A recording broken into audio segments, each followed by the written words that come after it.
Hello everyone, welcome to my YouTube channel video blog. মই আজি আছো গাঁৱতে আছো আৰু এইটো হৈছে বলুকাগুৰি আদৰ্শ অংগনবাড়ী কেন্দ্ৰত আছো মই আৰু আজি শুভ উদ্বোধন কৰিব আমাৰ বিব্ৰা সমষ্টিৰ বিধায়ক মাননীয় ডক্টৰ সমীৰ কুমাৰ বৰা আহিব কিছু সময়ৰ পাছতে আমাৰ মঞ্চত উপস্থিত হ'ব আৰু আপোনালোকক দেখাব চেষ্টা কৰিম নিশ্চয় ভিডিঅ'টো হেলৈকে চাই থাকিব গাইজ আপোনালোকক স্কুলখন অকমান দেখাইছো এয়া চাওক ধুনীয়াকৈ বনাইছে এইটো এখন আৰু ইফালে এখন আছে চাওক ধুনীয়াকৈ অজাই তোলা হৈছে স্কুলখন আৰু কিছু সময়ৰ পাছতে আমাৰ উন্মোচন কৰিব চাওক গাইজ ষ্টাইলটো এনেকুৱা আৰু ইফালে সব মানুহ গোটকা আছে আপোনালোকক ভিতৰখন অকমান দেখাইছো আৰু ৰুমকেইটা কেনেকুৱা ধৰণৰ আৰু কোৱালিটি কেনেকুৱা আছে কি আছে আপোনালোকক দেখাম এয়া চাওক ৰুমটো এনেকুৱা ধুনীয়া লাগিছে গাইজ চাওক আপোনালোকে নিশ্চয় চাই কেনেকুৱা পাইছে নিশ্চয় কমেন্ট কৰিব আৰু ইফালে ফেনো আছে চাওক গাইজ এনেকুৱা আৰু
যে শিশুসকলৰ ক্ষেত্ৰত আমি ল'বলগীয়া যি তত্ত্বাৱধান 7টা পুষ্টিৰ ওপৰত আপোনালোকক কৈছে মই ভাবোঁ সকলোৱে এই ক্ষেত্ৰত গুৰুত্ব দিব শিশু মানসিক শাৰীৰিক বৌদ্ধিক শৈক্ষিক বিকাশৰ যাতে এটা উৎকৰ্ষৰ কেন্দ্ৰ যাতে পৰিগণিত হয় সেইধৰণে এই কেন্দ্ৰলৈ অহা শিশুসকলক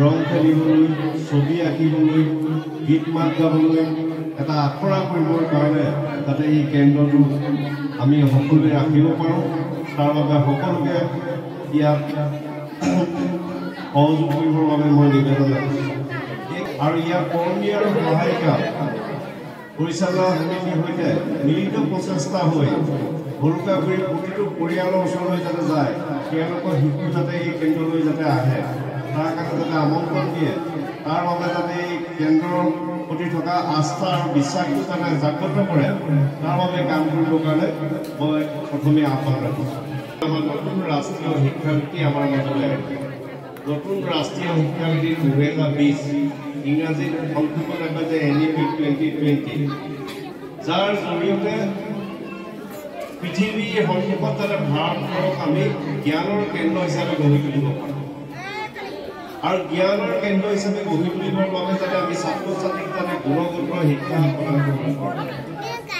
আৰু গুণগত শিক্ষা প্ৰদান কৰিবলগীয়া হ'লে ছাত্ৰ ছাত্ৰীৰ বাবে তেওঁলোকৰ উপযুক্ত তেনেকুৱা আন্তঃগাঁথনি লাগিব উপযুক্ত ভ্ৰমণ লাগিব ছাত্ৰ ছাত্ৰীৰ অনুপাতে তেনেকুৱা শিক্ষক শিক্ষয়িত্ৰী লাগিব বা তেনেকুৱা শৈক্ষিক প্ৰতিষ্ঠানবিলাক হ'ব লাগিব 8টা বছৰত আমি 30খন বিশ্ববিদ্যালয় স্থাপন কৰি মুকলি কৰিবৰ কাৰণে সক্ষম হৈছোঁ।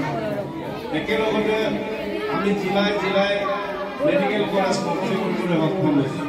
জিলাই জিলাই অভিযান্ত্ৰিক মহাবিদ্যালয় হৈছে, পলিটেকনিক হৈছে, আদৰ্শ মহাবিদ্যালয় কৰা হৈছে, আদৰ্শ বিদ্যালয় কৰা হৈছে।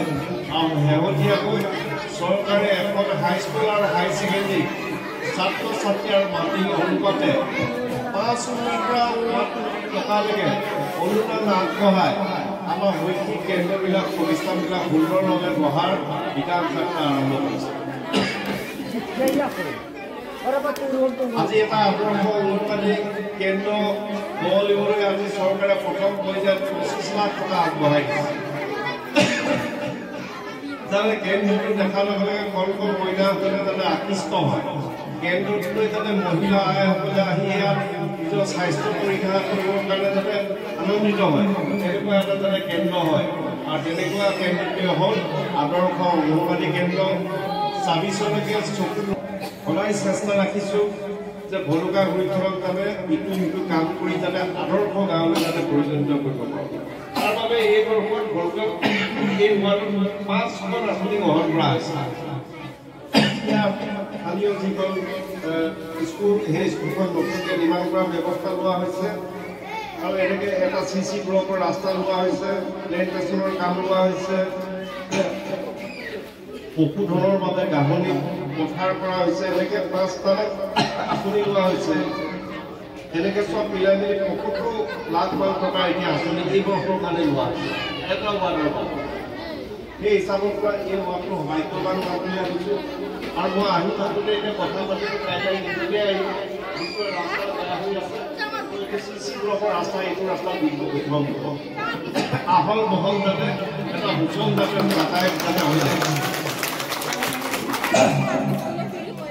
আৰু যেতিয়াই কেতিয়াবা সময়টা বহুত সময় ৰাতিপুৱা কেতিয়াবা লিখা হ'ব, ৰাতিপুৱাই ভাল হ'ব। একদিন আমি খোজকাঢ়ি একদিন ভলুকাগুৰিত খোজকাঢ়ি ঘৰে ঘৰে যাবৰ কাৰণে চেষ্টা কৰিম।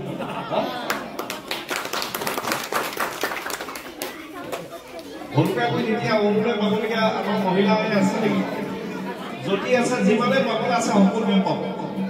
হ'ব নতুন চামুচ পঢ়া শুনা, খেলা ধূলা, গীত-মাত, উন্নত জাতৰ কৃষি কৰ্ম, উন্নত জাতৰ পশুধন, পৰম্পৰাগত বোৱা কথা, এই কামবিলাকৰ যোগেদি যাতে এখন আদৰ্শ গাঁৱলৈ যাতে আমি লৈ যাব পাৰোঁ, তাৰ বাবে আমি কাম কৰোঁ। মুখ্যমন্ত্ৰী আত্মনিৰ্ভৰ অসমৰ 2 লাখ টকা আঁচনি 2জন ডেকা গাভৰুৱে পাইছে। এইবাৰ যদি ইয়াত বেছিকৈ ল'ৰা ছোৱালীয়ে যদি আবেদন কৰিছে, অনলাইন যদি কৰি ৰাখিছে, তাতে ইয়াত মই 10জনক দি দিব পাৰোঁ চেষ্টা কৰোঁ। 10জনক 2 লাখ টকা আঁচনি দি দিব পাৰোঁ। যিসকলে 2 লাখ টকা আঁচনি পাব, কেৱল 2 লাখ টকা নহয়, তেওঁলোকে গুৱাহাটী বিশ্ববিদ্যালয়ৰ পৰা মেনেজমেণ্ট ডিপাৰ্টমেণ্টৰ 3মহীয়া অনলাইন ডিপ্ল'মা কোৰ্চ পাব। তেওঁলোকক চৰকাৰ লগত থাকিব, তেওঁলোক যাতে তেওঁলোকৰ কাম কাজত যাতে সফল হয়। তেওঁলোক যেতিয়া সফলতাৰ বাটৰে আগবাঢ়িব, তেওঁলোকলৈ প্ৰধানমন্ত্ৰী মুদ্ৰা বেংকৰ অন্য 20 লাখ টকা আঁচনি আহিব। এজন ডেকা আৰু গাভৰুৱে যেতিয়া 22 লাখ টকাৰে কাম বন কৰিবলৈ আৰম্ভ কৰিব, তেওঁ পিছুৱাই নাযায়, তেতিয়া তেওঁ আগুৱাই যাব। যাতে আমি ৰাজ্যত যদি 1 লাখ, মই এই আঁচনি 5 কোটি কৰিলোঁ, ইয়াত 75 লাখ টকা, এই 25 লাখটো যোগ কৰি দিলে 1 কোটি টকা। আৰু কি আঁচনি কথা কেনেকৈ আনিব পৰা যায়, মই সেইখিনি আলোচনা কৰিম। যাতে প্ৰতিটো চুবুৰী বা এখন মিটাৰো যাতে কেঁচা ৰাস্তা নাথাকে, তেনেকৈ পৰিকল্পনা কৰি লওক। ধুনীয়া যাতে হৈ যায়, ৰাইজে যাতে ধুনীয়া পুৰণি পাতিব পাৰে, এনেকুৱা এটা ধুনীয়া পৰিৱেশ যাতে আমি ৰাখিব পাৰোঁ। আৰু ভলুকাগুৰিয়ে বোলে আমাৰ পশুধনৰ বজাৰখনত গাহৰি পশুপালন কৰিয়ে মাংসৰ বজাৰখনত অৰিহণা আগবঢ়াব পাৰে। সেই ক্ষেত্ৰত এতিয়া মহিলাও কাম কৰে, বোলে যুৱকেও কাম কৰে, তেনেকৈ চিন্তা কৰিব পাৰে। আহি থকা দিনত আমাৰ ভলুকাগুৰিৰ পৰা তেনেকুৱা আমি IAS আশা কৰোঁ, আমাৰ ভলুকাগুৰিৰ পৰা তেনেকুৱা আমি ফুটবলাৰ আশা কৰোঁ, তেনেকুৱা লেখক আশা কৰোঁ, তেনেকুৱা বিজ্ঞানী আশা কৰোঁ, তেনেকুৱা সমাজ সংযোজক আশা কৰোঁ, তেনেকুৱা বিশিষ্ট কৃষকক আশা কৰোঁ, বিশিষ্ট আমি শিপিনীক আশা কৰোঁ। সেই ধৰণৰ ভোলকাগুৰিলৈ যাতে আমি পৰিগণিত কৰিব পাৰোঁ তাৰ বাবে সকলোৱে মিলি সকলোকে সন্মান ধৰি আমি কাম কৰিব বিচাৰোঁ আৰু সেই দ্বীপক্ৰিয়াৰ বিকাশ আৰু সমন্বয় যাত্ৰা আমি কৈছোঁ এই দ্বীপক্ৰিয়াৰ বিকাশ আৰু সমন্বয় যাত্ৰা সফল কৰি তুলিবৰ বাবে আপোনালোকৰ পৰা আশীৰ্বাদ বিচাৰিলোঁ।